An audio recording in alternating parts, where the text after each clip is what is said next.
This is Chie Satonaka, and you're listening to the Giant Sword Podcast. You better eat more meat.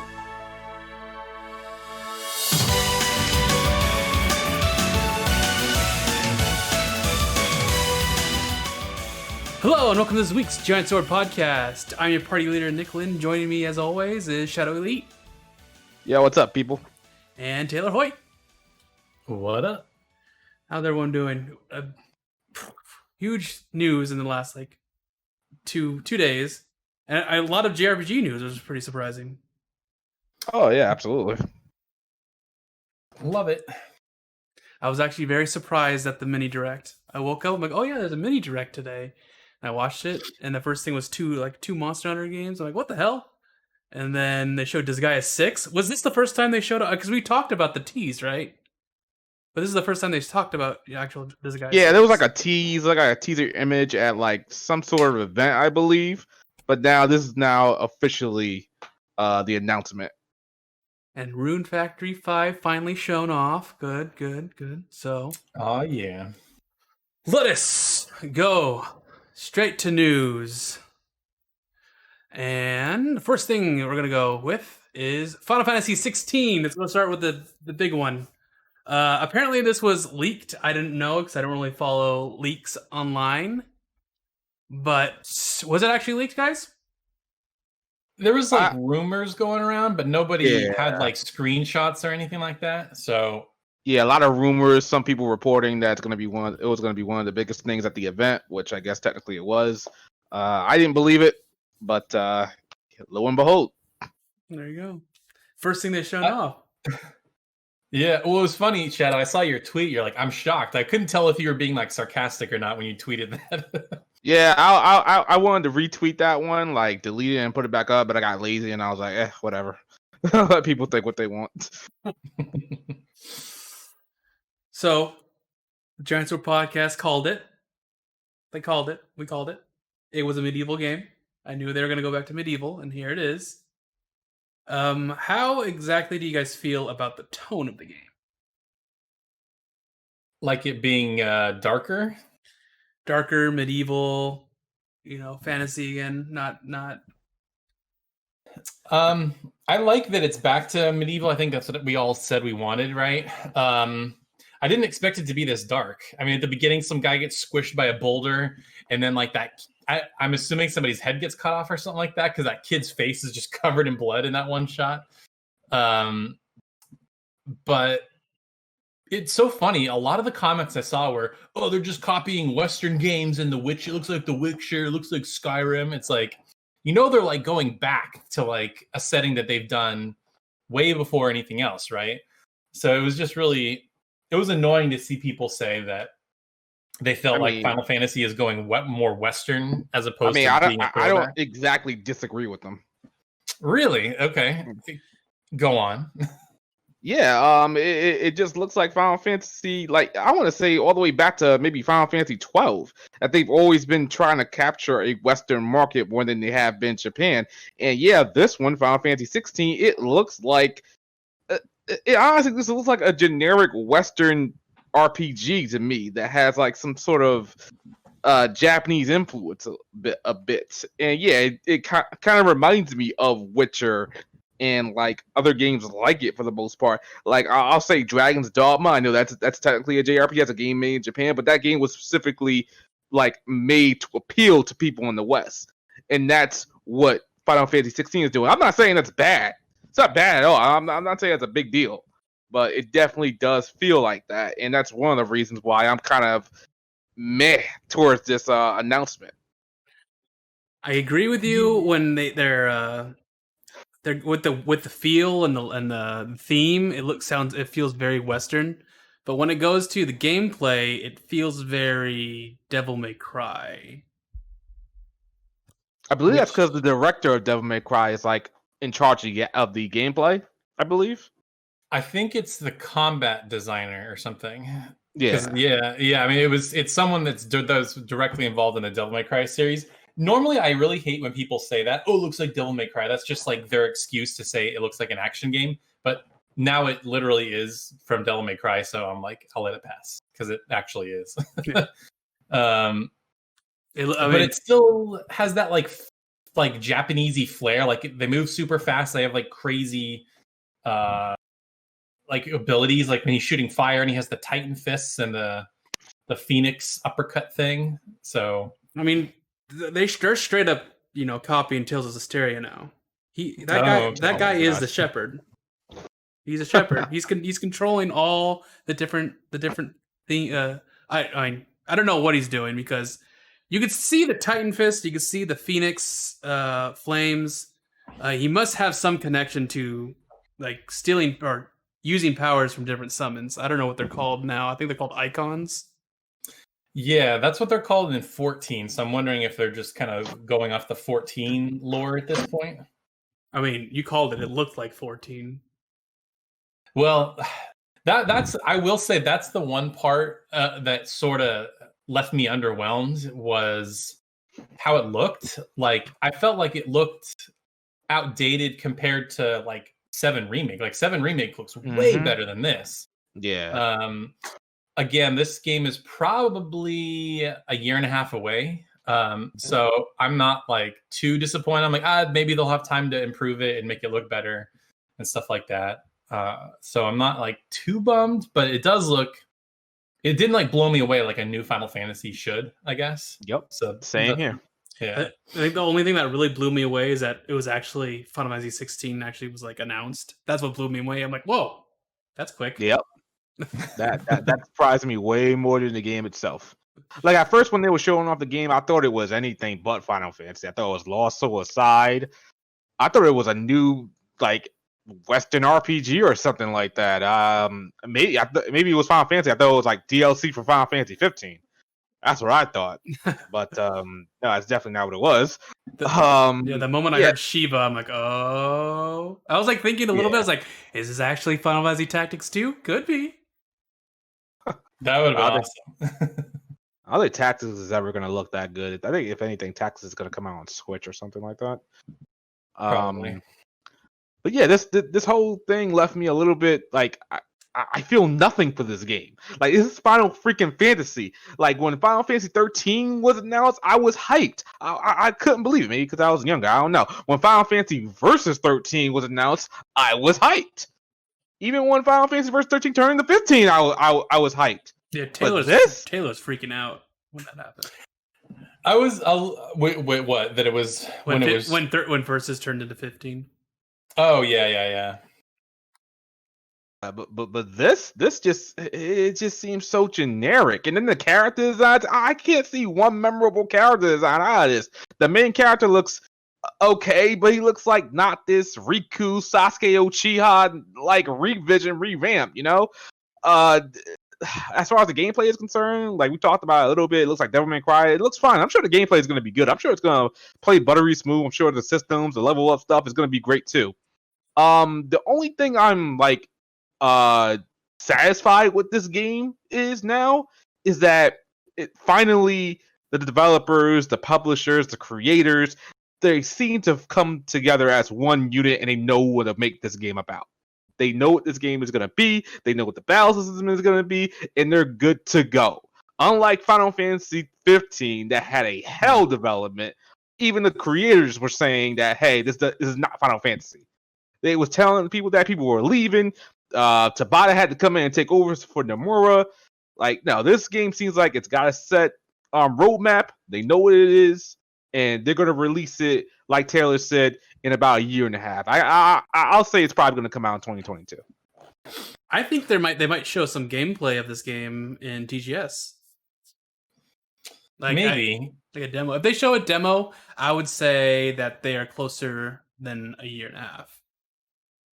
I think the last thing I saw was an interview with the producer, and I think one of them, the producer or the director, said that we can expect more information in 2021. Yeah, so, I saw that too. Yeah, this might be it for the year for this particular. But yeah, if it shows up at the Tokyo Game Show, I'm about it. That's cool. Cool. I always want to see more. You know what? When I saw the gameplay, I was like, "Oh, this looks like Tales of Arise." Did you guys see the similarities? Just like the battle system itself. I mean, because it was action. I mean, I don't know. Just because it's action, any action, fast-paced action can look similar, I guess. But kind of look like Tales of Arise, but I feel like it's not really one copying the other. I would say, if anything, it's Tales of Arise copying the Western style action game. If anything, or like something like Devil May Cry, which is not Western, but they're copying or getting a template, and it's not bad to copy if you know what direction you're going in. That's fine. Which one is going to be better? If I had to put money on it, I'd probably say Final Fantasy. But well, that's yeah, the I'm one sure that's the one that's gonna sell more. Absolutely. Oh, absolutely. Tales of Arise and stand a chance. It better come out way ahead of this game. Don't come out in the same month. yeah, Oh, most definitely. So here's my question then. So Nick said that in the beginning of the episode, we were like, let's have it be medieval, yet everybody seems to be kind of meh on the fact that it's medieval. What were we hoping for? Did we want it to be more like cartoony like 9? Or did we want to see like something that looked like a black mage and something? Because we saw a guy that was a dragoon. Like as soon as the dragoon appeared, I watched a lot of reactions. People like, oh my god, a dragoon, So were we just hoping to see those familiar designs? Like what do you think is disappointing people, even though this is exactly what we asked for? I have no idea. People don't know what the hell they want. Yeah, right. I think actually you hit the nail on the head. They showed one thing, which was dragoons. Yeah. And they showed memorable monsters. And that's everyone's reactions were to those things. Like, oh my gosh, it's that character. Oh, it's a dragoon. Oh, it's a summon. If we saw more like a character that looks like a black mage or a white mage or stuff like that, then I think people will start to fall into it's like, yeah, it's okay, now I can see it. Now it's starting to look like a Final Fantasy game. Because all we've seen is like an intro. It feels like how you saw those two characters at the end where it looks like one's like older. I think that whole thing that we saw at the beginning with the raid and the boy Joshua becoming a phoenix or Ifrit is a flashback. It's like an intro. And then you're going to flash forward to his bodyguard, who's now like part of this order. Because it seems like he's part of the older character with the tattoo on the face. It looks like they're part of like a icon killing order or something like that. I don't know. That could be. I was reading some comments and stuff like that. People trying to figure out what the story was. Some people were theorizing that, like you said, that everything we saw was just from the beginning of the game, and that Joshua character dies because at the end he says like, I'll kill you if it's the last thing I do or something like that. So maybe they were thinking like he's going to kill either the icons or like a killer that killed Joshua or whatever. So maybe Joshua the rest himself. Yeah, maybe. But I mean, I also wonder what Square's not stupid. They've done this. They've announced games before, and they kind of should at this point know what people are gonna think or whatever. So I guess what I'm getting at is I wonder what they hoped to show with this trailer, where they like, we want to show that it's medieval, we want to show that it's a little different. I wonder what points they were hoping to get across, and if they have like this whole other like set of things to show that they're like holding on to, like, don't worry, we'll have a character that's a black mage and like all these things. Because a lot of things I saw people concerned about was, oh god, I hope we don't only play as that guy, which would be one of my concerns. That would suck if he's the only character we play as. And two, it didn't seem like there were any female playable characters, which again would be a bummer because like every Final Fantasy has one, except 15, I guess. I'm about to say, I was like 15 sure as hell didn't have one. Well, I guess technically it did. Like that Dragoon girl, yeah, it kind of doesn't really count. Yeah, they don't count. But then they've had games where it was only female, like in Final Fantasy X-2. So okay, yeah, I guess that technically counts. And I guess no, because even in Lightning Returns, you had other guest characters that were guys. But anyway, yeah, I don't know where I was going with that, but. And then okay, here's something I put this tweet out too, and it really blew up. I was really surprised at how it blew up. There's people that are still upset that this is not a turn-based game. And I can't. said in my That's tweet, stupid. I'm like, guys, Final Fantasy is never going to be turn-based again. Like, get over it. Yeah, people are crazy for that. Mainline Final Fantasy will never ever be turn-based again. It's over. Let it go. Just like we'll talk about later for Disgaea going 3D, it's never going back to 2D. Same thing with Final Fantasy. It will never go back to turn-based ever again. That's why you got your Bravely Default, your Octopath Travelers, your World of Final Fantasies.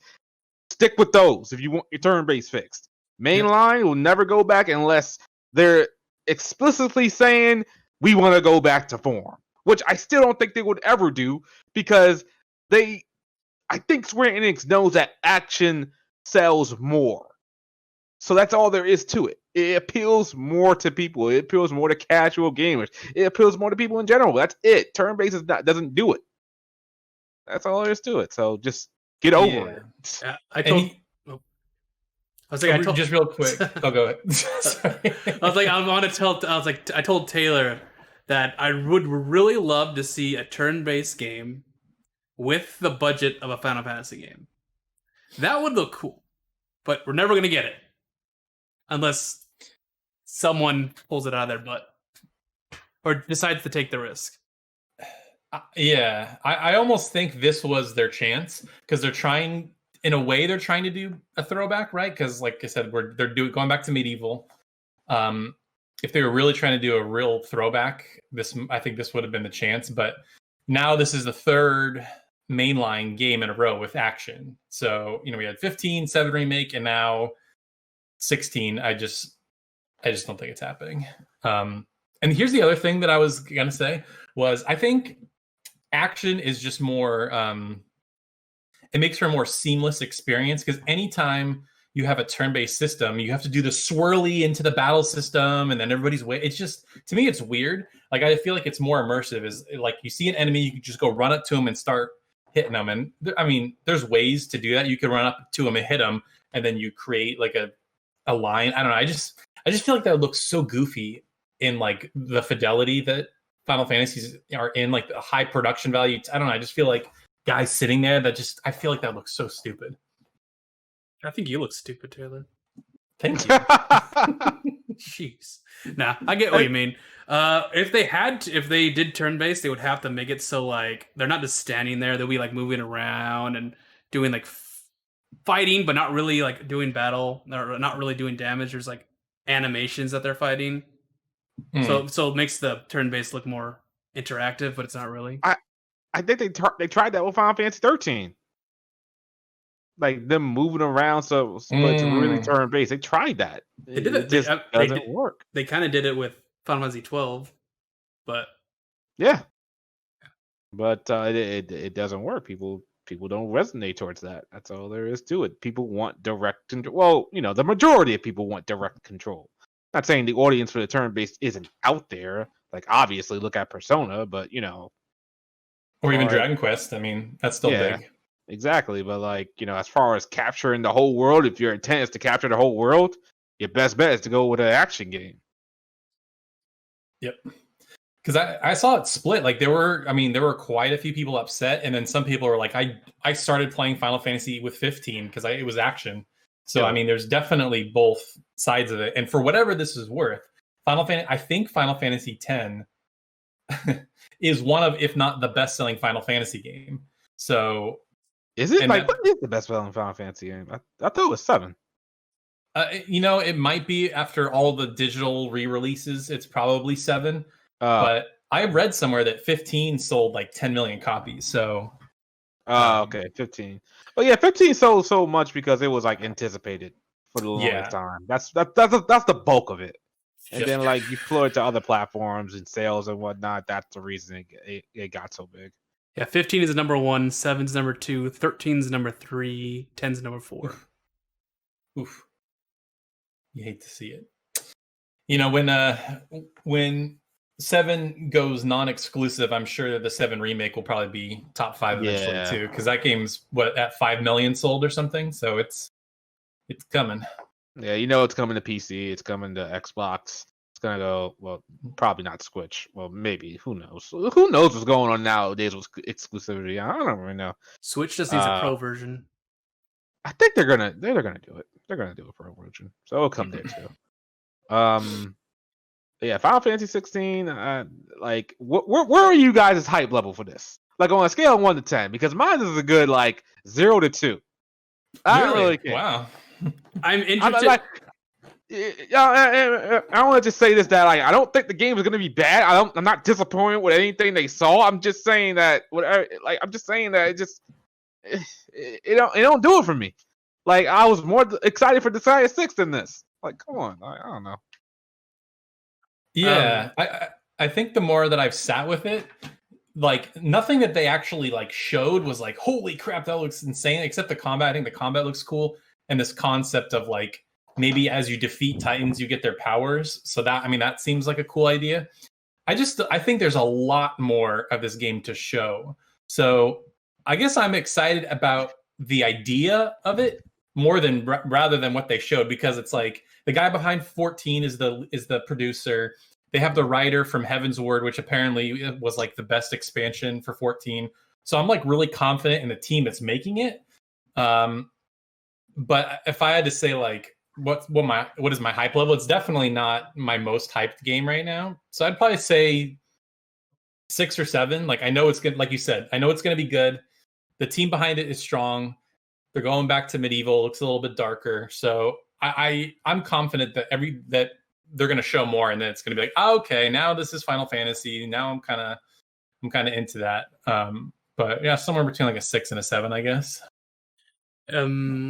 After watching the trailer a couple times and seeing like other people's reactions to it, I kind of like. There's some people that are like, "Oh, this is cool," and then like Max is like, "Oh, this game looks awesome," because he loves Final Fantasy VII Remake.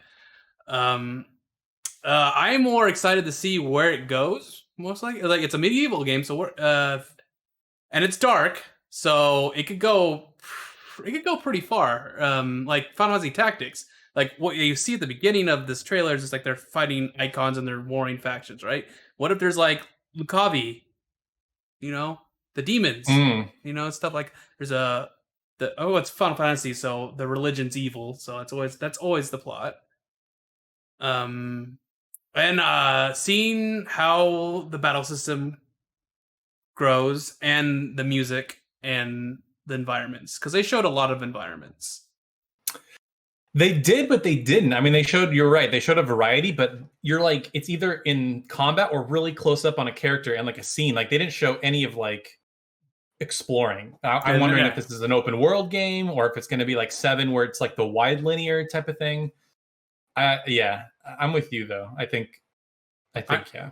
I'm just interested to see more. That's pretty much it. I'm not like pre-order now kind of thing, See, why is that? This is Final freaking Fantasy. What happened here? Like, I think we're more excited for the games that we're going to talk about soon than Final freaking a mainline Final Fantasy.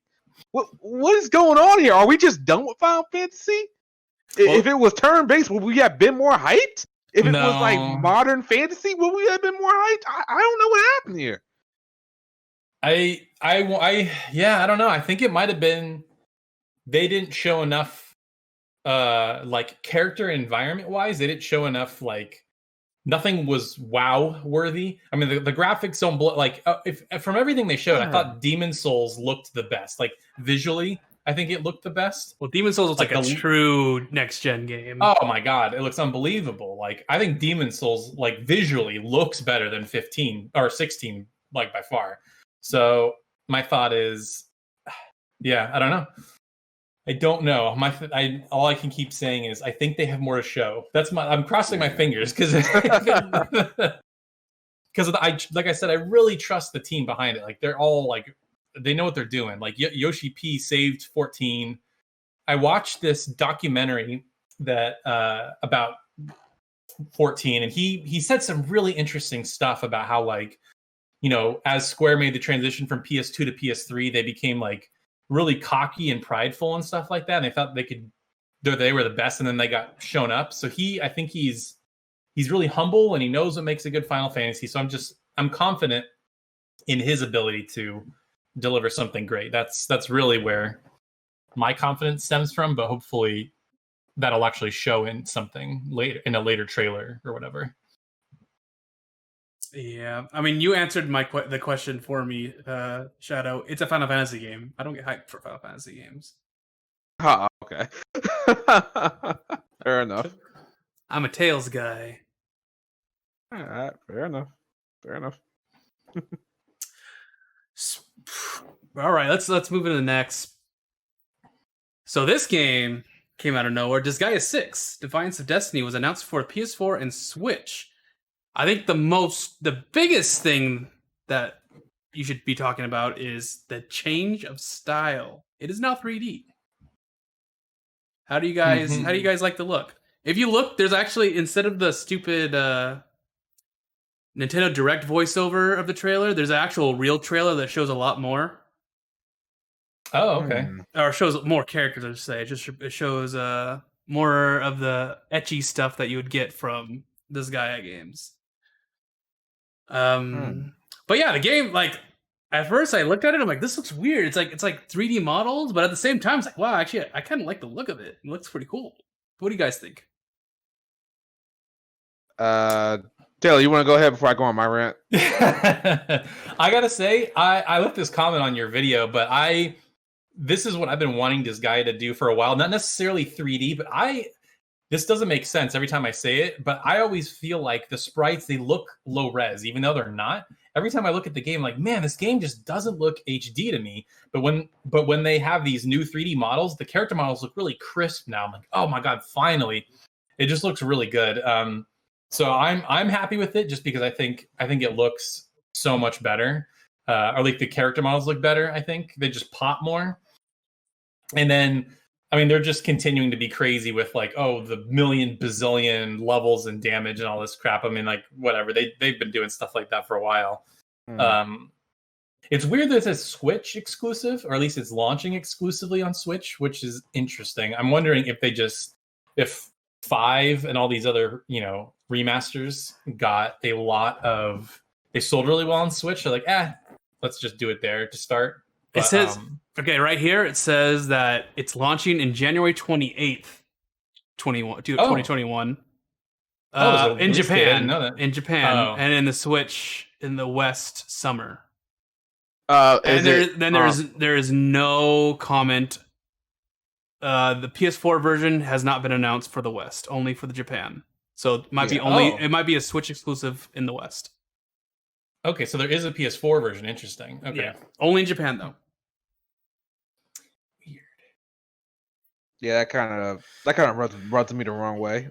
Only because games that run on the Switch, they don't run as good as they would run on PS4 or whatever have you, because obviously the Switch is not that powerful.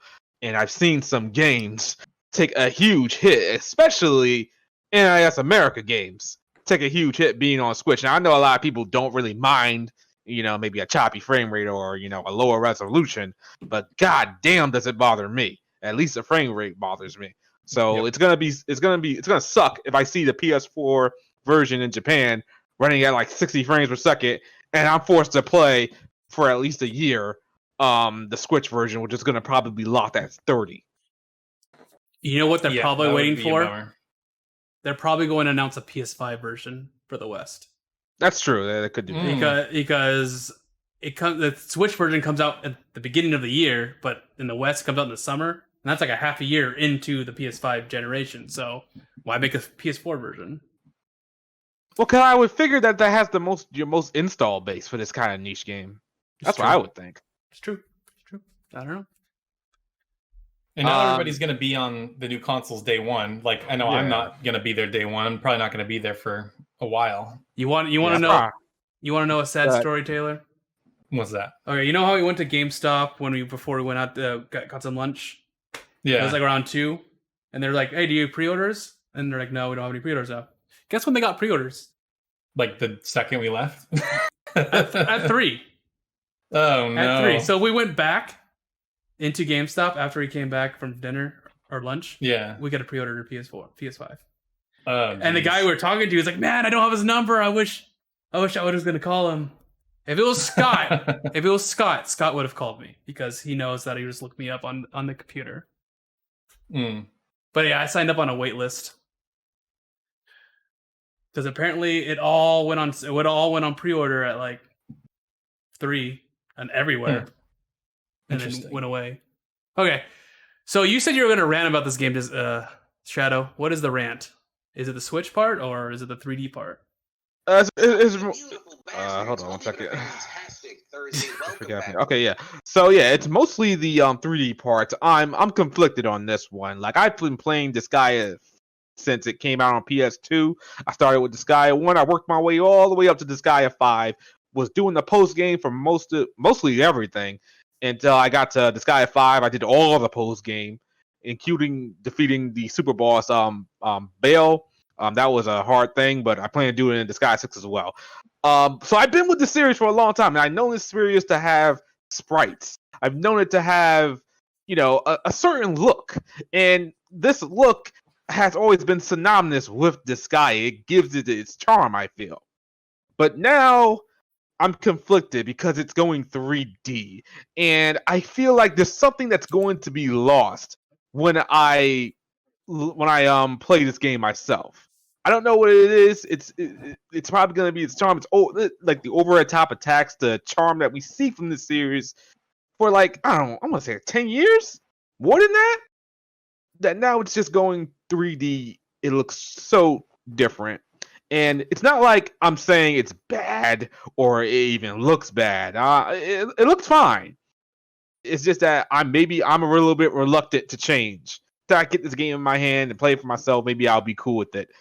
It had to go 3D because honestly, making sprites for each and every character, each and every class, making the colors, there's actually a good amount of customization in Disgaea 5 if you actually played the game enough and went to the post game with the coloring. You can customize the colors to your liking on each character. That's crazy. But making sprites, making positions for each one, that's like I think it's hand drawn by probably 1 or 2 people or something like that. It takes a lot, and they were saying that I'm seeing a lot of comments in my videos saying that that aspect of development takes the longest time. It's the most time consuming, and it's the most money grubbing part of the development process for the most part. So you transition that to 3D, there's a lot of things that can be done more easily. So I get it. They probably did this to survive because Disgaea was on its way out so many times, and they even launched Disgaea on mobile, which, mobile gacha games, they're supposed to rake in that money. I don't know what happened this time around with Disgaea. It was a terrible launch. They lost a lot of money. They lost a lot of faith.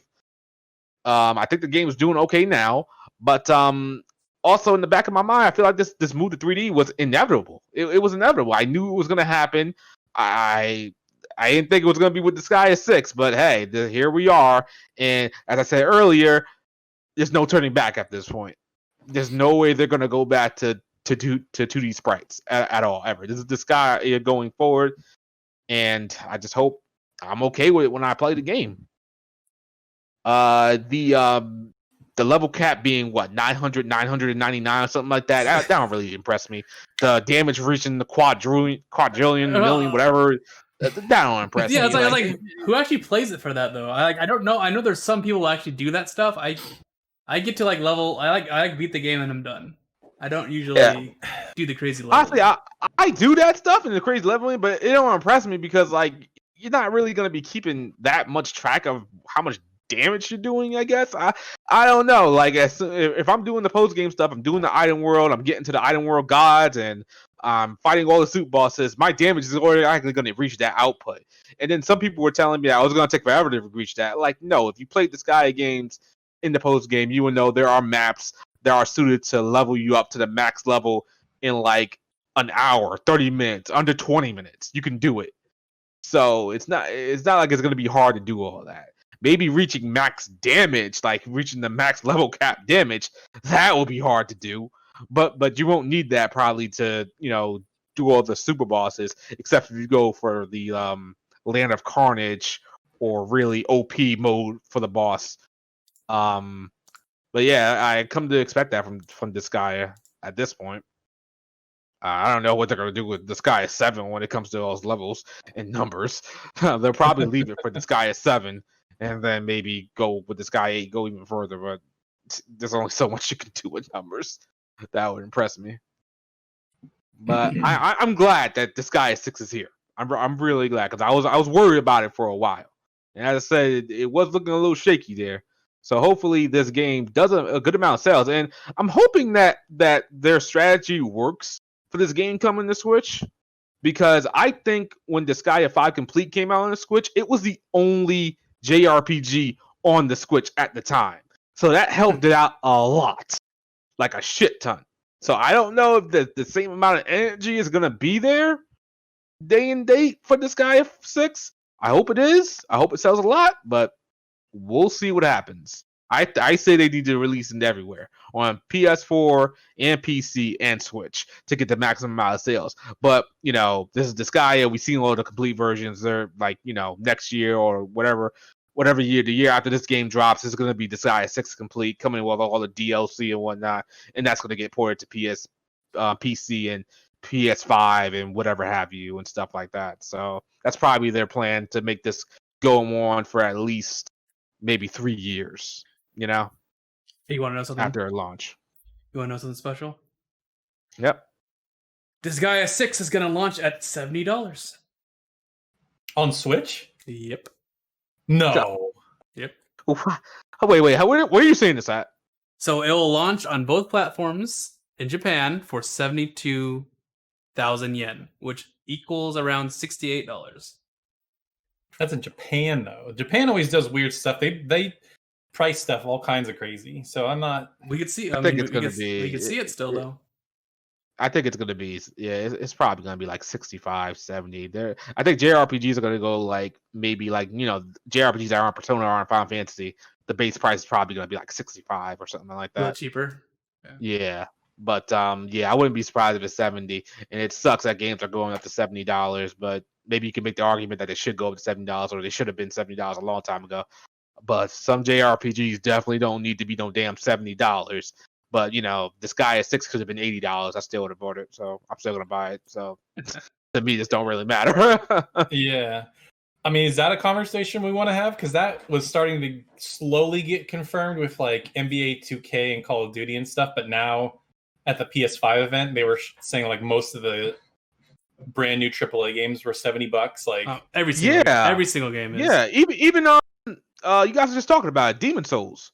Yep, that's going to be $70. And correct me if I'm wrong. I don't know much about Demon Souls, but this is a remake, correct? Yep. Yeah.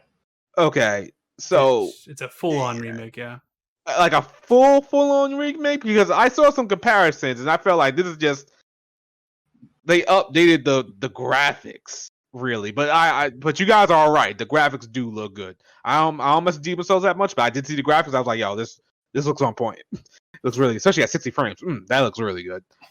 Yeah. But this is like a 10-year-old game technically. It's not like it's receiving the Resident Evil 2 treatment, in which everything's completely different. So I was like, 70? Okay. I mean, literally everything is 70. Destruction All Stars is also 70. Marvel's Spider-Man, the Ultimate Edition, 70. But just getting Miles Morales is 50. Sackboy: A Big Adventure is only 60. So maybe maybe people they're choosing. I mean, I like that there's a range, and that makes sense because Sackboy is like a platformer that doesn't need. There's no reason for that to be 70 outside of because we want it to be. You know what I mean? I think you guys need to prepare. Eventually, it's gonna go to everything. I think it's gonna start with AAA games. So obviously, like Final Fantasy 16, that's gonna be $70. Base game is gonna be $70. I don't really mind. I mean, I don't really mind either. I'm an adult. I have the job. I could afford it. It's exactly what I'm saying. I'm like, I'm a grown ass man. If I can't afford an extra $10 for a game I would normally would pay $60 for, maybe I have a little bit of a problem.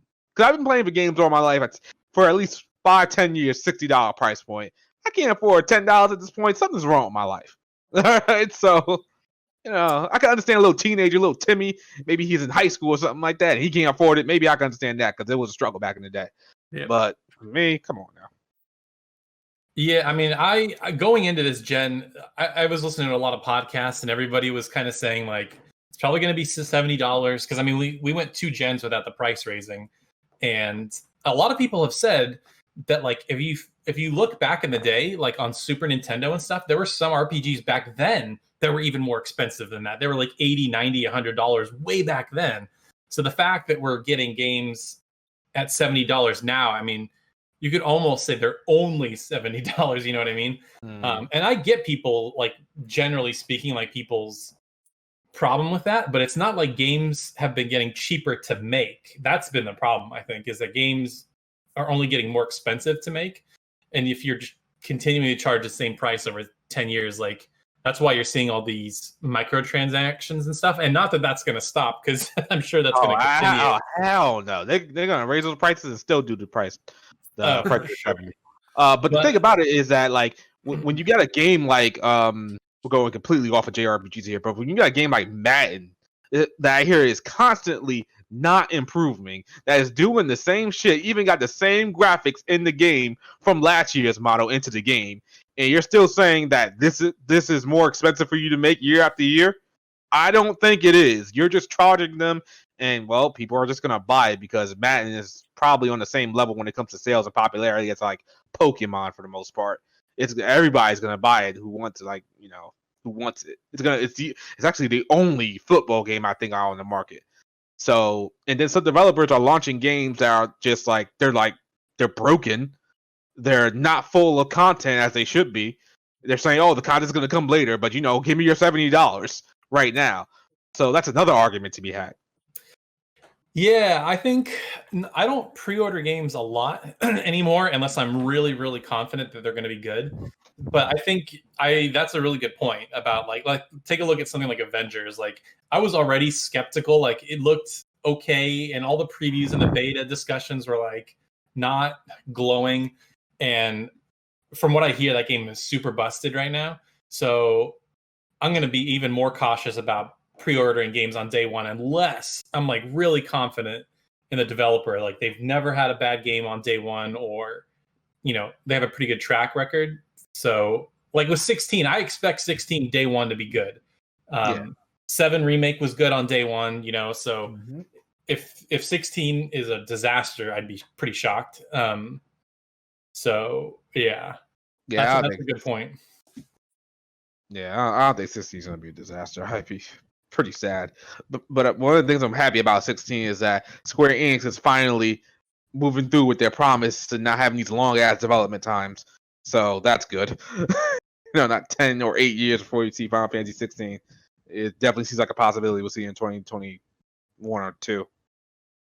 Well, I almost like what they're doing with that, because they have like one team working on the 7 remake series, and then they have another working on like the numbered. So we almost might get a Final Fantasy, like a core game, like every 2 years at this point. That'd be cool. That'd be great with me. And like, I know we're going a little moving around here, but like, I was surprised that 16 was announced, and then they're also developing Final Fantasy 7 remake. And you know how big of a project that is.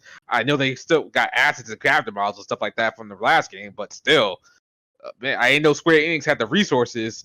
I guess they are that big to have the resources, but man, I think that was possible. I think that's why FF16 looks the way it does. Yeah, it's probably a budget Final Fantasy. Yeah, it could be. Yeah, it could be probably a short game, and then they're probably gonna give more DLC content to update. It'd probably be like a 25-30 hour game. Oh boy, I hope not. Oh, actually, wasn't Final Fantasy 7 remake the same? Wasn't that? Yeah, it was. Even if you do all like everything, like I pretty much did all the side quests. I don't think it took me more than like 35 hours or whatever. Yeah, so that's why you have to go do hard mode stuff, which adds more boss battles and stuff.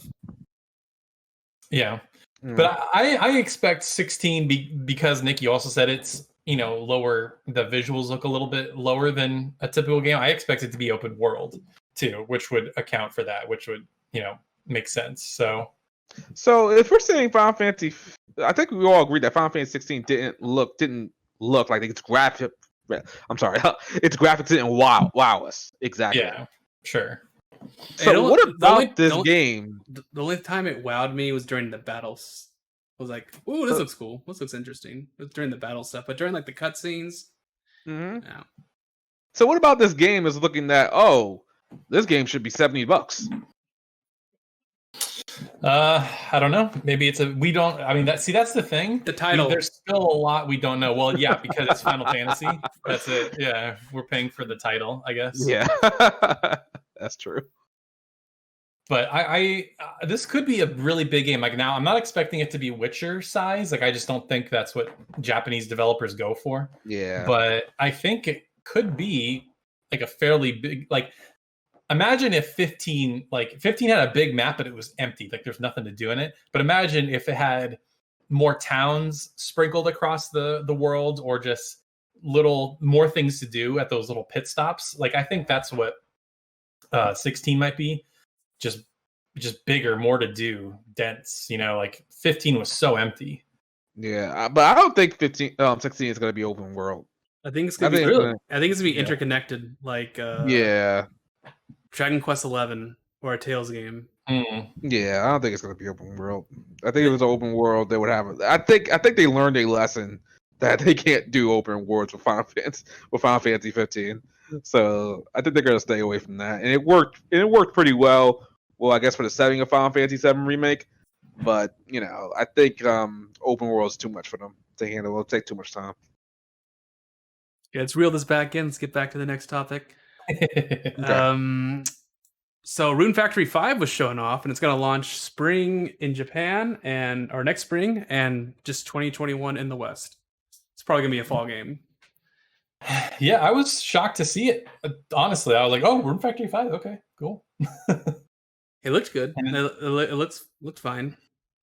Yeah, I'm gonna pull the trailer up as we're talking about this here, but I thought it looked good too. Like, it still kind of has that like weird like bloomy lighting that I really hate. Yeah. But I thought the character designs looked cool. Like they showed some of the town. The town looked pretty nice. I think the combat looks good.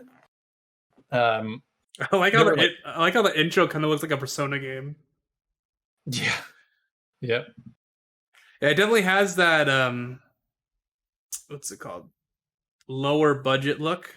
You know what I'm talking about? It kind of looks like Pokemon almost, but not quite. Pokemon Sword and Shield kind of look. But which I expected. I mean, they're not a really big company. But it looks I'm used to this kind of look. If you play freaking Atelier Ryza, then you should be used to the look. But once they show off at the end, you see them running around the world. It looks good. Like it looks like it's running at 60 frames per second, and it's smooth. It's not like it doesn't have bad animations where it looks like the character is sliding across the floor. It actually looks like it has confident stuff. Yeah, no, for sure. I mean, it honestly, like, you don't ever play these games because they're graphic powerhouses. It's all about like, connecting with the townspeople, the mix of farming and the dungeon crawling, and yeah, the maps and the dungeon crawling looked like pretty substantial. Like, there's some really cool stuff they're doing. And we're watching the trailer now, and it looks like your town is on the back of a dragon or something like that. I don't know. So yeah, it looked like it. Like for a quick second, there's a dragon flying, and then it looked like there was a plot of land on his back. And I'm like, oh my god, is your little farmstead on the back of this dragon? Yeah, it looks like it. Just your farm. The rest of the town might be somewhere else. But that kind of reminds me of Tides of Destiny, because they did this thing where you have to hop on the back of a golem to get to the dungeons. So I wonder if they're trying to go back to that a little bit. I like how when the trailer cuts to, it's like, oh, and you could court your favorite. You could have some romance, and it's the blue-haired girl, but then there's like the waitress chick who's walking by. I'm like, wait, I want to talk about the waitress chick. Not the blue-haired girl. Yeah, she has the boing boing, the boing boings. But Shadow, you said that you thought it looked good. Was that sarcasm? No, I thought the game looked pretty good. I was never interested in Rune Factory at all, but this trailer got me a little bit interested, especially the combat. The combat looks actually pretty decent. I'm not going to say it looks all that great, but it looks pretty decent. As you guys said, the graphics, they're a little bit on the lower end, but hey, what can you expect? This is a more of a budget title. But yeah, everything I'm seeing, maybe when I like see more of the game and how much you're going to be managing, because it seems like Harvest Moon or some type of survival thing when you're going fishing and stuff like that. Maybe I won't care for that, but if the combat is good, yeah, I might give it I might give it a buy. Yeah, doesn't look too bad. I like the combat. Yeah. Yeah, the terrain doesn't look too bad either. Maybe this is actually coming on something else like PC or something like that. It'd probably look even better and run even better. Yeah. But yeah, from what I'm seeing, I wouldn't mind playing this game at all. I see what you're saying, Taylor, also about the plot of land being on a dragon. I think you would be correct. Yeah. Yep. But I mean, this is like, for you and me, Nick, I mean, you've played more of them than I have, but like for it to look this good, it's like, oh my God, finally, because we've been playing it on 3DS and it's like, it doesn't even look like a good 3DS game. Like there are other 3DS games that look so much better. It's like it's also looking at the character models, like finally actual character models. But then you've played the PS3 one, Tides of Destiny, and I don't know how that one is. It's good. It definitely leans way more into the dungeon crawling, I felt like, than the townsfolk, like the life sim stuff. I felt like the life sim stuff was really thin in that game. I mean, the setting is cool. It's like, you know me, I love my tropical beachside kind of towns, and that's kind of where the setting was.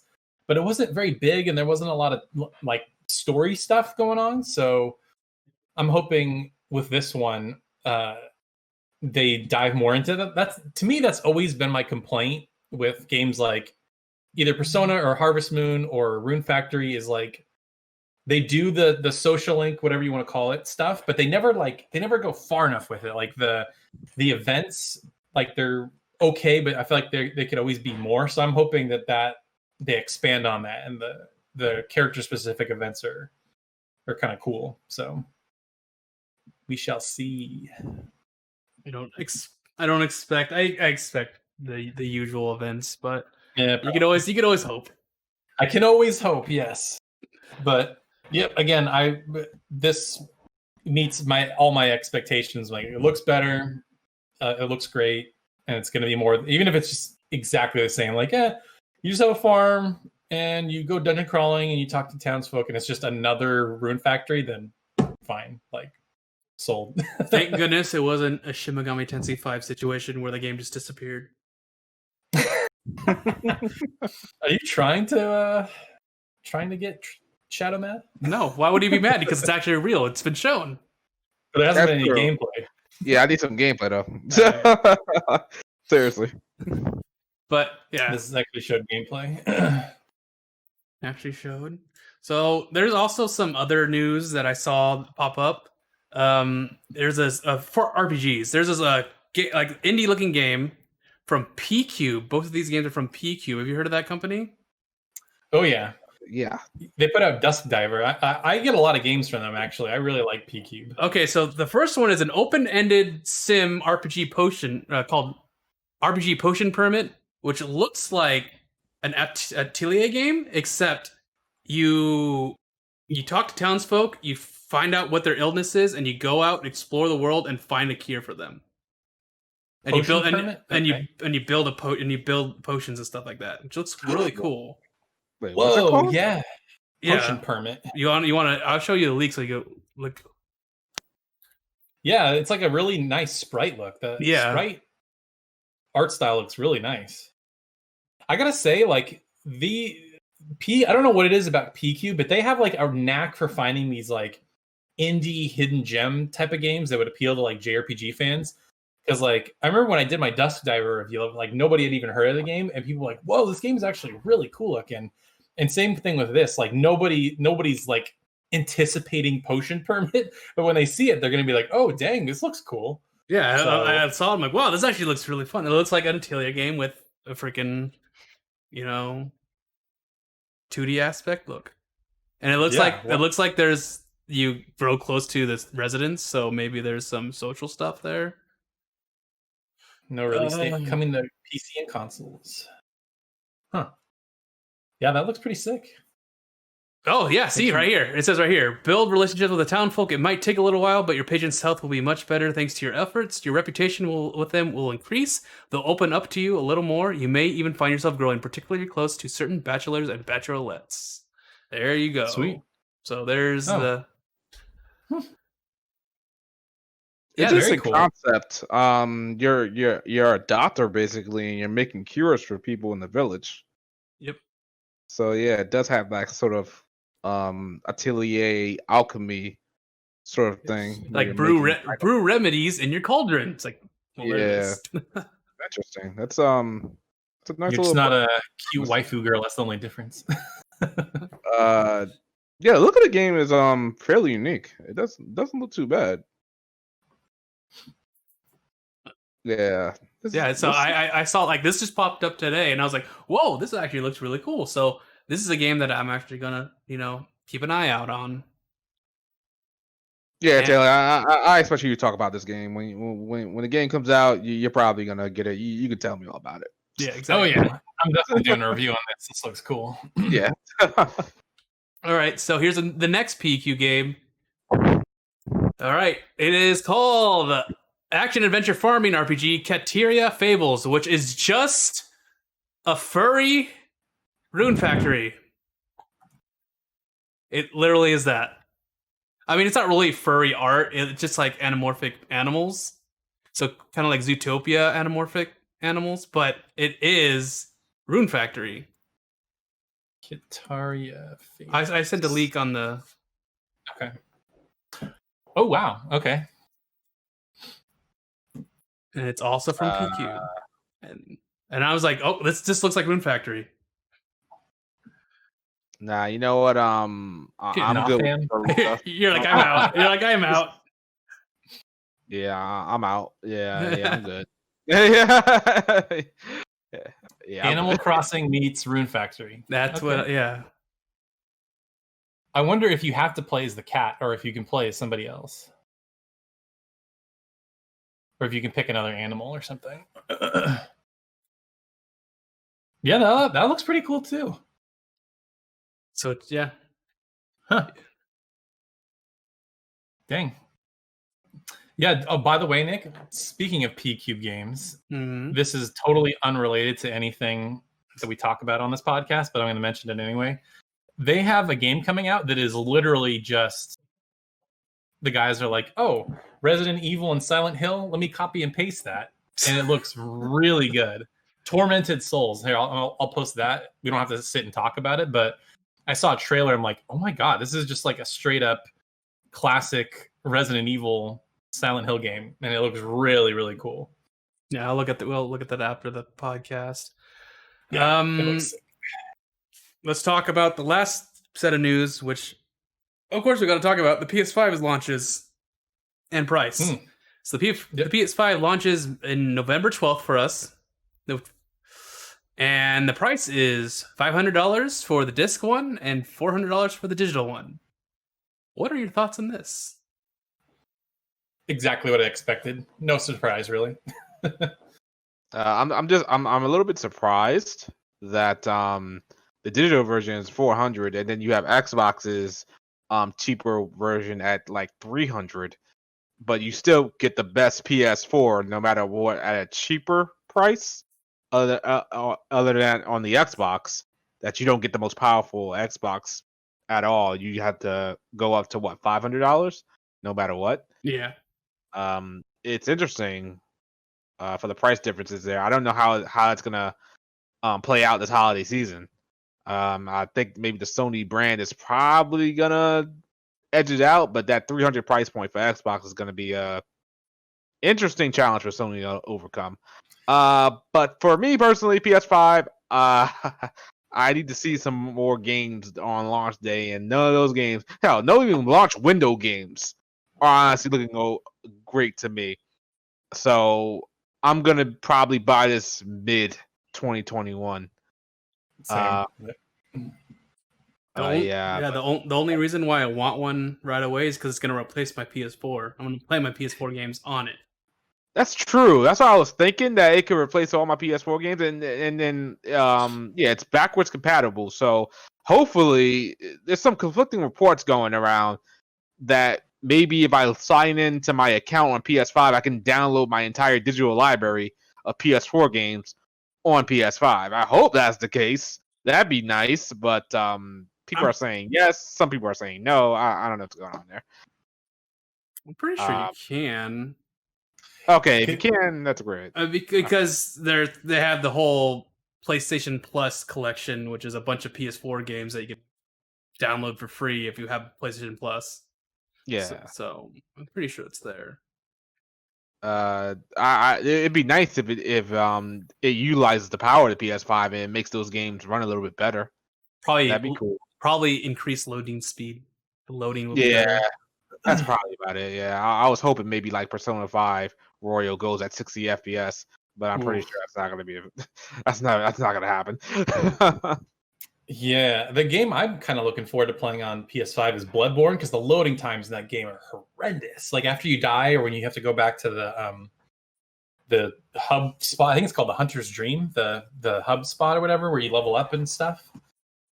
The load times were just insane. I wish I could pre-order it, but no.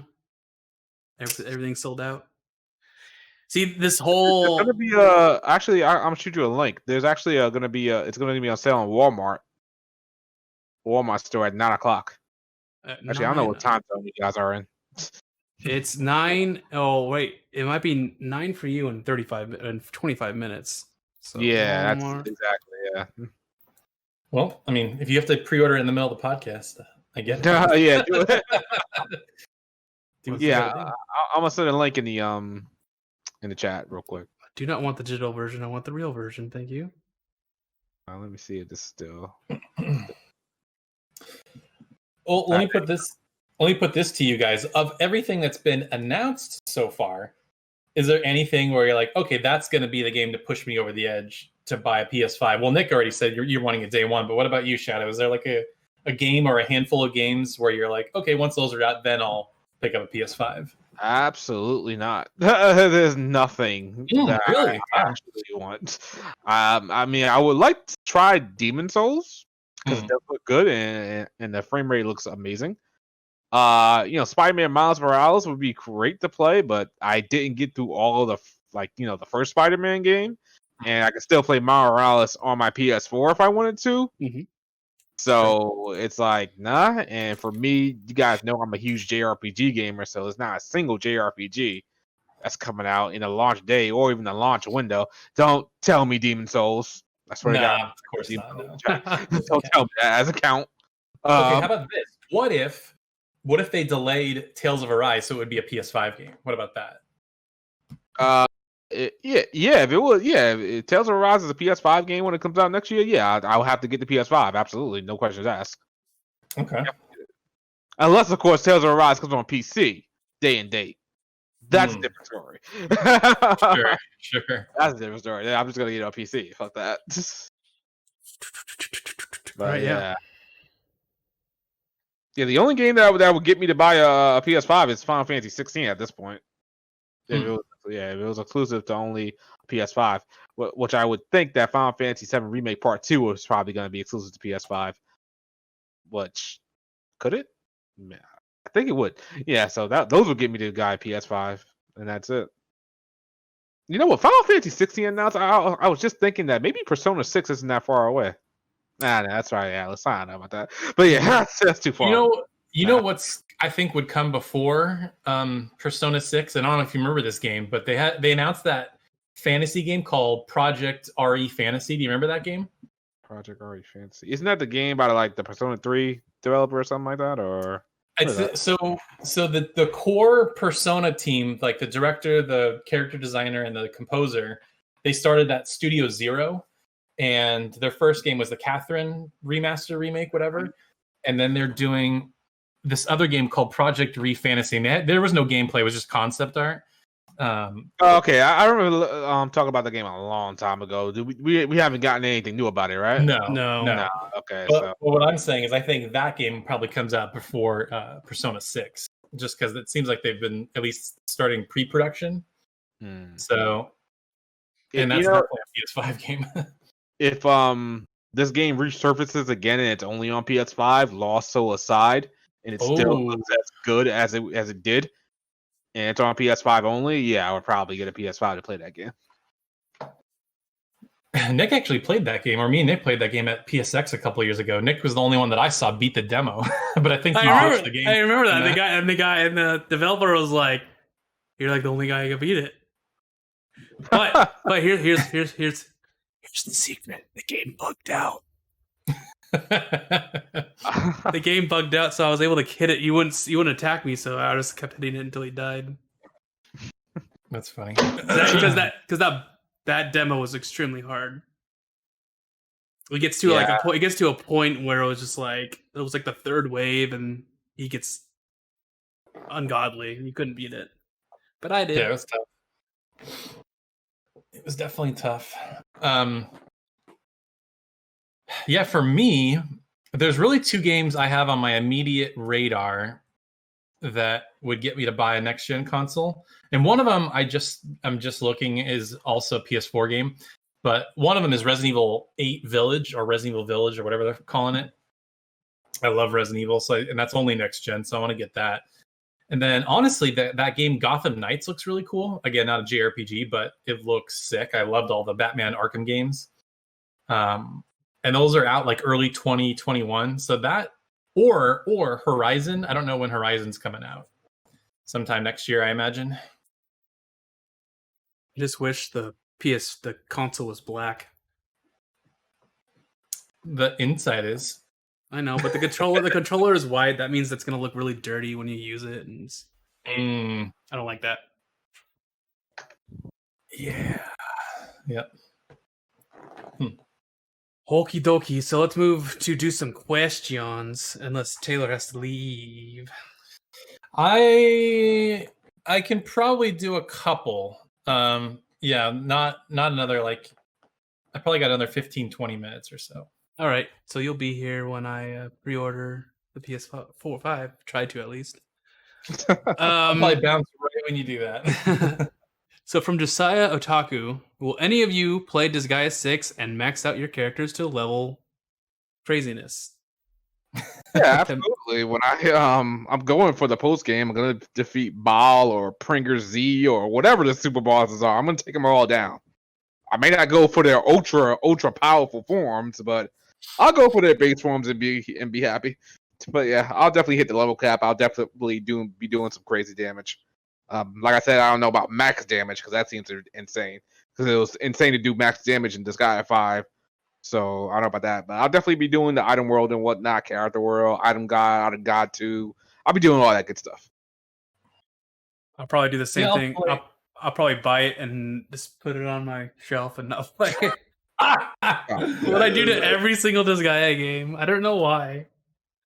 I always buy it and just put it on the shelf. That's funny. Yeah, I'm not too far behind you, Nick, because I've played quite a bit of Disgaea games but never beaten any. Man. So I might actually beat this one, but we'll see. I'm probably just gonna say that and not end up doing it, but we'll see. I mean, it looks cool though. I mean, I gotta support those strategy RPGs. They're a dying breed, that's for sure. It's a new generation, and it's gonna be a new Taylor. A new generation, new Taylor? Yeah. Was meaning what? That you're going to start beating all your games and get into some weird games that you were never into before, and suddenly start liking Trails of Cold Steel. It's going to be a new Taylor. Never. Cold Steel. Let's not go down that rabbit hole today. All right. So Frenzer asks, when you play a JRPG, would you listen to the Japanese voice or the English voice? English voices if I got a choice. I'm always an English dub person. I will never change to Japanese unless I'm on my second playthrough. Yeah, I always do English dub. And that's the thing that people gotta understand is that English dubs nowadays aren't terrible. Like, okay, don't get me wrong. There might be one that's terrible. Don't get me wrong, but they're not all bad anymore. Even even extending this to anime in general, they're not terrible now. The average, you poke your hand in a whole bunch of anime, and you get the dub. It's not terrible. You're just not being open-minded. Okay. All right, the dubs aren't terrible anymore, especially like games like Final Fantasy. They're always going to make sure the dub is on point. So relax, people. Yeah. I can't believe we're still about this life. If it sounds cringy, it's because maybe the Japanese games and anime are sometimes cringy. Just gotta get over that. I mean, I can't remember the last game I played that had a spotty English dub that I was like, oh, I need to change to Japanese. Same. And I think people are like elitist about it. Like, oh, the Japanese sounds better. You don't even know what good Japanese voiceover even sounds like. Like, it could be a terrible voiceover performance, and you would never know. You wouldn't freaking know. There's like some anime I'm watching right now, and I'm watching it in subbed, and I'm like, that delivery was terrible. Why is anybody not talking about it? I know that delivery was terrible. Not every single Japanese voice is excellent. There has got to be some that are just outright terrible, but these elitists will make you think the Japanese is the bread and butter, it's the holy grail, and everything like that. I'm like, no, bro, no. Say it before, I'll say it again. English dubs are not bad anymore. Agreed. Sometimes you just want to put on an anime in English and put it on the side so you could listen to it while you're working on something. That's what I want to do right now with ReZero, the latest season of ReZero, but I can't do that because it's in Japanese. So I actually got to pay attention. Yeah, I haven't even started it. Yeah, I'm kind of with both of you guys. I only do it just because it's like easier to enjoy the experience. Like if you're just playing, you don't have to sit and read. And we all have played our fair share of games that don't have English voiceover and have watched anime. So we're probably used to reading, but it's nice when you don't have to, and you can just be immersed in the experience. You don't have to keep going back and forth to reading, especially like in action games or where things are happening fast paced and it's like hard to play and read at the same time. I almost never turn on the Japanese dub. Like I can't remember where I purposefully turned it on. Like if anything, it was just for a review, just to get some footage, just to see what it sounded like. But it was never like, I'm going to sit and play the whole game now.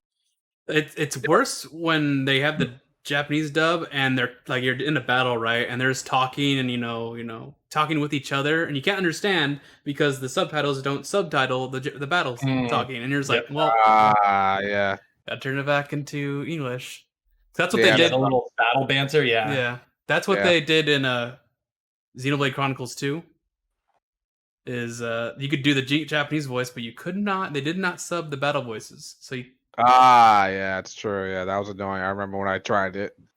Yeah, I couldn't hear what they were saying because sometimes sometimes the English dub might take a lot of liberties in changing up the script or changing what a character says. Not entirely at some points, but you'll be like, if you watch enough like Japanese stuff, they didn't say all that in English, or there's not enough dialogue for them to be saying a lot of stuff in Japanese.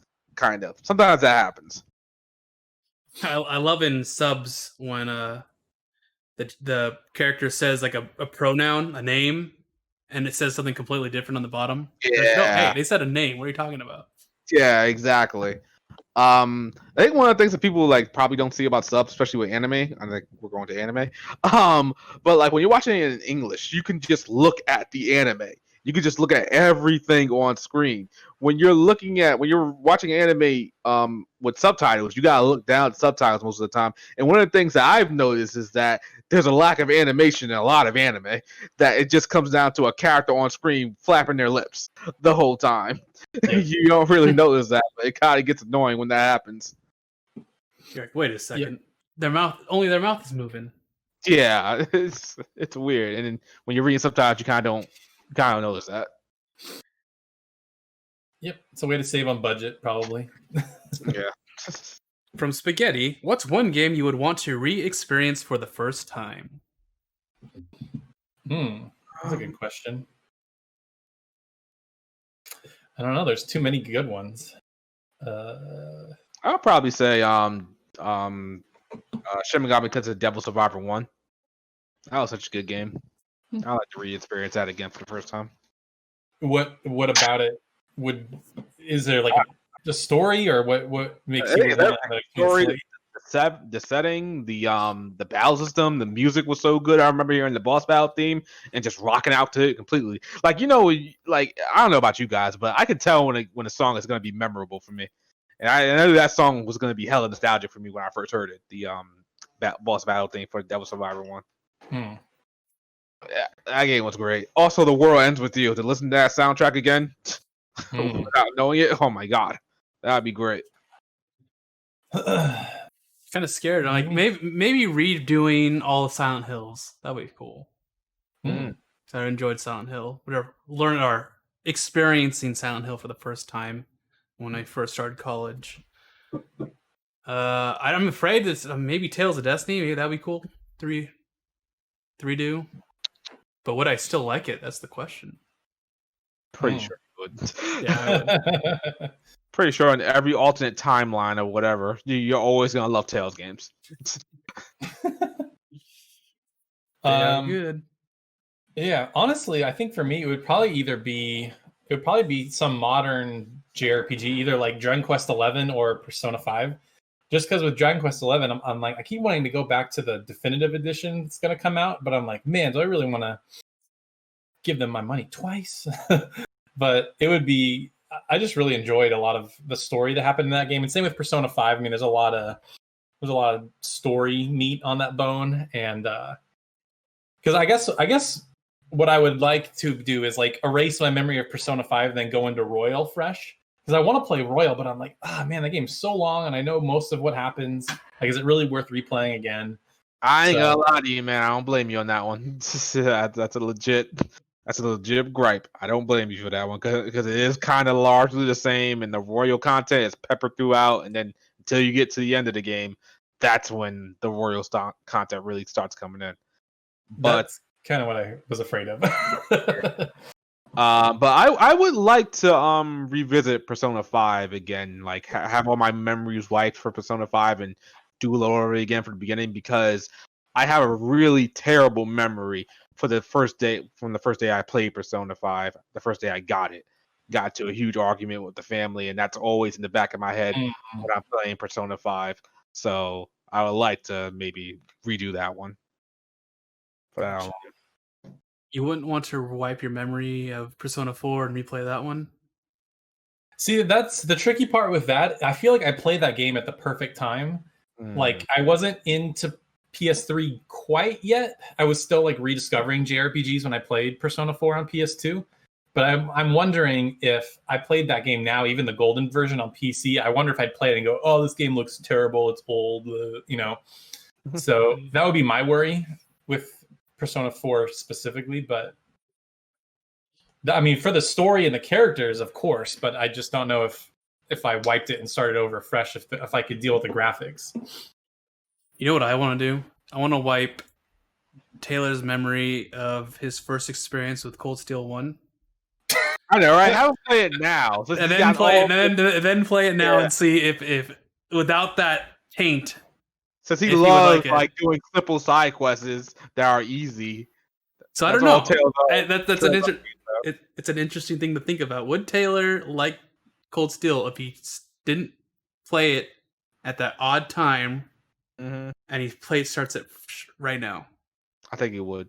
I don't know. Maybe. The only thing about it that might mess him up is that it does take a while for mostly all the Trails games to start up. So you gotta get through that one little hump.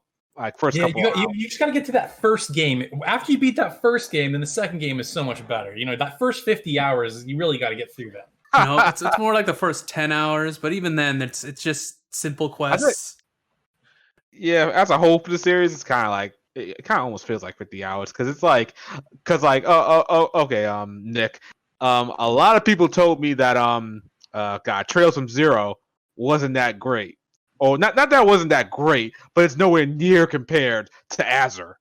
So everybody's saying Azure's the one. So it feels like I've been playing for 50 hours to get to Azure.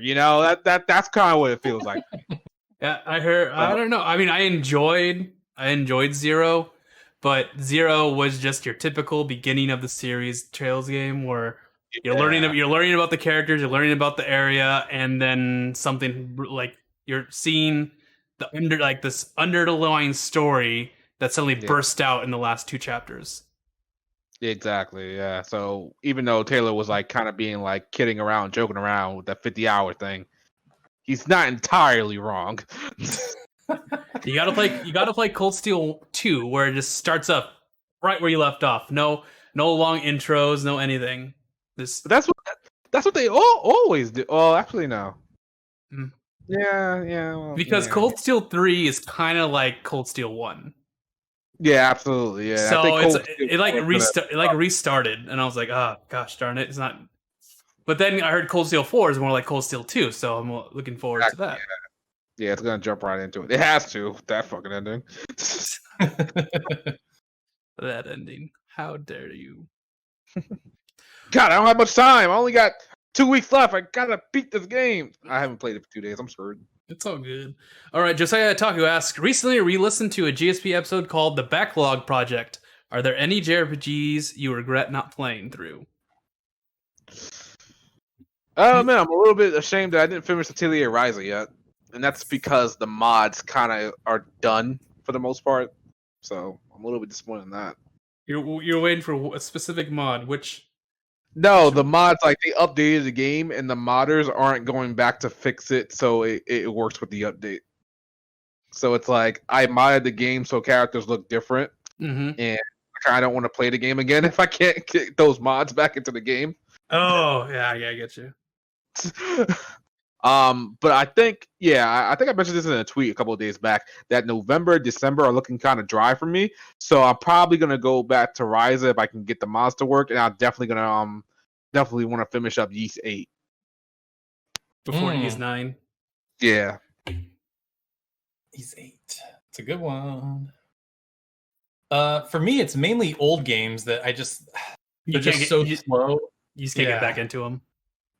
Yeah, like I've tried to beat Final Fantasy VI on like 2 or 3 different occasions. Man, I just can't do it. I get to the same point every time, and I'm like, man, this is just so slow and boring. And I can't. I don't think I'm ever gonna be able to beat that game. I just can't do it. I wonder if it's the point where Abe got at. I remember Abe got to a point. He's like, man, this game sucks. And then he starts playing it more, and then he's like, wow, this is actually one of the best Final Fantasies ever made. So maybe there's a point. Maybe it's a whole Trails of Cold Steel, problem where it's really slow beginning and suddenly, bam. I don't know. There's like, I can see why it was appealing back in the day. Like it does some really neat stuff, especially for a Super Nintendo game. But like they do this thing where they split the party up and then you can pick in what order you can play out certain sections of the game. And so I'm like, oh, that's neat. So you can kind of pick how you want to go through this next section. And then I think not too far after that is when, I don't know if it's getting through the random battles on the world map or I don't know what it is, but that. And then another one is Xenogears. It's the same problem. Like too many battles. I actually like the setting. I love the music. There's a lot to like about it, but for me, it's the battles. Like if it had a fast forward feature, I think I might be able to get through it. But man, there's just so many random battles, and they just pop up so often. It's annoying. Why couldn't every game be like Chrono Trigger? I know that game. I was shocked. I played that on my Vita, I think, of all things, and I was so shocked at how well that held up. And I was like sucked in through the end. Like that game's great. I think that game still holds up. For me, I think to be honest, I wish I finished Tales of Symphonia on that one playthrough, so people won't give me shit about it. Yeah, it's like I beat it, but no, I got 80 hours on it. So everything else I usually finish. The only game I didn't finish that I really like, I actually just straight up quit, was Grandia Extreme. God damn. I remember you saying you hate that. Oh my gosh, it was coming from 2 to Grandia Extreme. I was like, what the hell happened? It was extremely bad. Yeah, it felt so. Really wait a minute, did you also didn't like Grandia 3? Grandia 3 was amazing up until a point, and then that's when you notice that when the budget disappeared, and then it was just like sparse, and I was like, Oh, I'm already at the end of the game. What the hell happened? Okay, yeah, I remember you saying that. I actually want to play that game again. It's awesome up until your mom leaves. And then you're just like, well, the best character left. Can't play this anymore. Yeah, that was different. Even the mom characters. Well, this is not really like a mom character. She looks like she's as old as her son. It's really funny. Oh, weird. Yeah. That game was ahead of its time. It was really good. And the battle system was different where you could like knock characters into the air and then you could combo into the next character that hit him back down. It was really cool. That game needs a re-release. I need to see that as a PS2 classic somewhere or something like that. They always released 1 and 2 and they never re-released 3. They need to release 3. Don't even touch Extreme. So this has probably got to be the last question for me, Nick. And I know it's 6 too because it's time to pre-order. Yes, time to pre-order. Dari Sham asks, "What do you have any non-video game related hobbies? What are they?"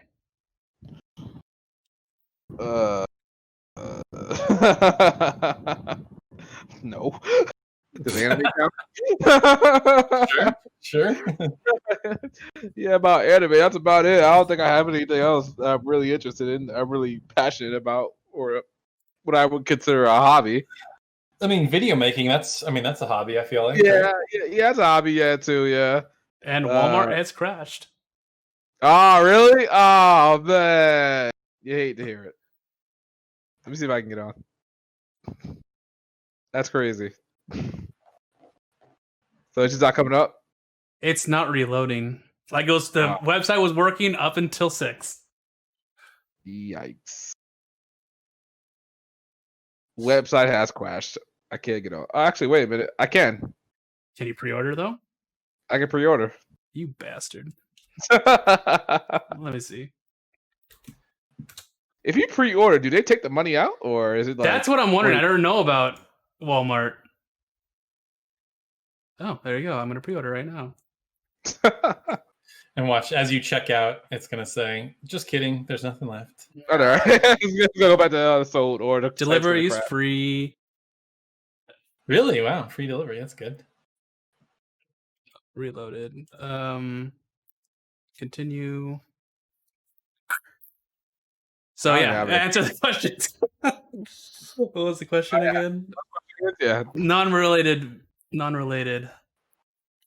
thingies. Continue. I like the cook. So I like the cook. As you guys know, I like the barbecue. Can't really barbecue often or now because of COVID, but that's what I like to do. I like to barbecue more. I like to cook more. I need to know some more recipes. All I know is chicken. Chicken. Chicken. Yeah, I put some seasoning on chicken. I put some barbecue sauce on chicken, and that's pretty much it. I'll maybe cook a steak here and there, but that's about it. Chicken. I like doing chicken. I like doing brisket, pork, ribs. I want to do some beef ribs, but I lost my one of my freaking barbecues broke, so I can't be all fancy. No. So I can only use my Weber. So, but yeah, barbecue's fun. Taylor, what other hobbies you got? I mean, the kind of like what Shadow said. I don't even watch anime anymore. I canceled my Crunchyroll a couple months ago, and I haven't gone back. Oh wow, it's out of stock. I got to enter my address, and it can't. Oh no. Did you get yours, Nick? I don't know.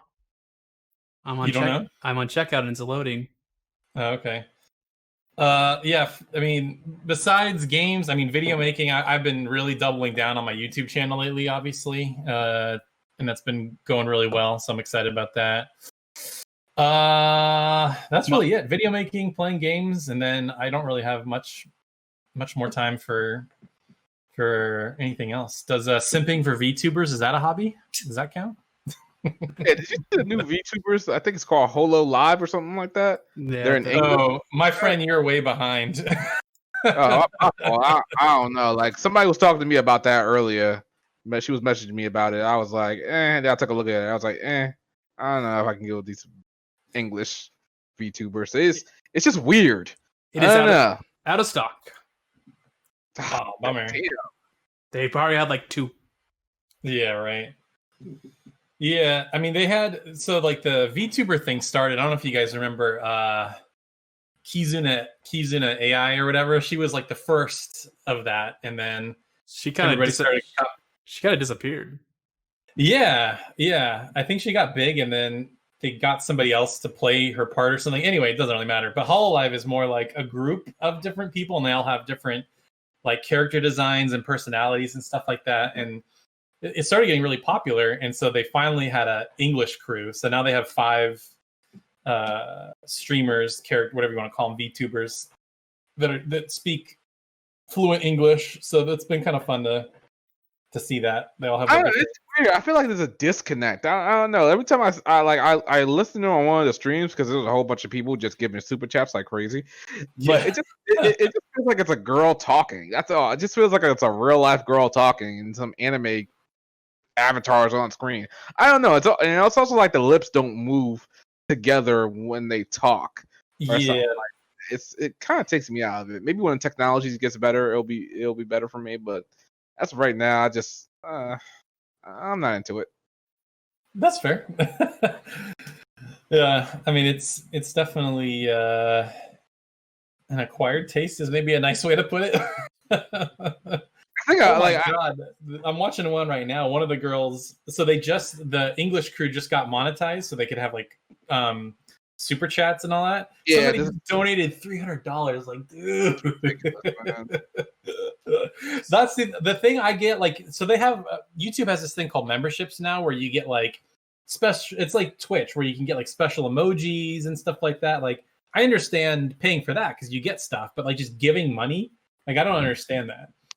Because especially with how popular they are, they might not even read them or read your name, so they feel like they have a chance that if they give them money that they'll be able to go out with this virtual YouTuber. That's it, right? I mean, that's really what I think. If you were to really get to the core of why people are doing that, that's probably why they really do it. So I'm just kind of surprised when it comes to stuff like that, like how much disposable income some people just have. Like, right. goddamn, Right? $300 like that, shit. But that's the sad thing, is that sometimes it's not disposable. They're just giving away their rent money. That's terrible. Just to make them happy, just to get a reaction from them. Scary stuff, right? Yeah, but see, that's Taylor. If you ever go down that route, I'll worry for you. See, yeah, I've yet to donate to that. I don't think I can go that far. I'm like, I can watch the streams. Maybe I'll do the membership thing, which is like $5 a month, and you get like extra emojis and stuff. I'm like, I'm okay with that, but I don't know if I could actually just toss money like that. That seems like a step too far for me. Yeah, I can understand maybe like if you enjoy it, that's cool, and you want to give like a few dollars here and there. But if you give anything more than $100 or maybe even $50, I'll be like, what are you doing, bro? Yeah. Yep. So somebody calculated, I was watching a stream earlier, I guess there's a website or something that tracks all this stuff. Some girl in like her 1 hour stream where she was talking about it, she made like $27,000. Like, Jesus Christ, dude. That's insane. Get off my car with that. God damn. Serious.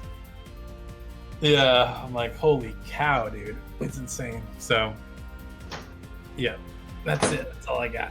As far as other hobbies. So let's end there on our VTuber talk. And we will. I don't know. Do you think we should record another podcast in like 4 days?